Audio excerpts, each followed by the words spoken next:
On a bien compris qu'il y a beaucoup d'enjeux pour les parents qui sont aussi salariés. Comment vont-ils pouvoir aller travailler si par définition les enfants restent à la maison? Quels sont nos droits dans ces circonstances et qu'est-ce qui est prévu?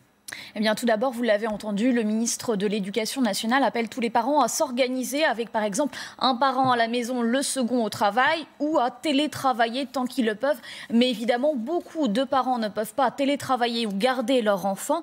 Dans ce cas de figure très précis, vous pouvez demander un arrêt de travail qui sera indemnisé par la sécurité sociale comme un arrêt maladie classique, à quelques exceptions près. Il n'y aura pas de délai de carence, pas la peine non plus de vous déplacer chez votre médecin traitant. Il suffit de prévenir votre employeur. C'est lui qui fera ensuite la déclaration directement sur le site de la sécurité sociale, déclat.amelie.fr. Attention, les conditions d'indemnisation sont très strictes. Uniquement les parents d'enfants âgés de moins de 16 ans pourront en bénéficier. Un seul des deux parents également pourra bénéficier de cette indemnisation. Vous ne pourrez pas, par exemple, aller travailler un jour et puis laisser votre enfant, le second, à votre conjoint.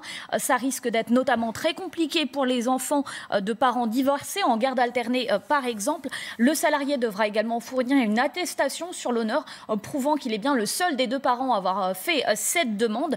L'arrêt travail, lui, durera 14 jours et cette indemnisation ne sera pas forcément automatique. Des contrôles vont avoir lieu pour être sûr effectivement qu'un seul des deux parents a bien fait la demande.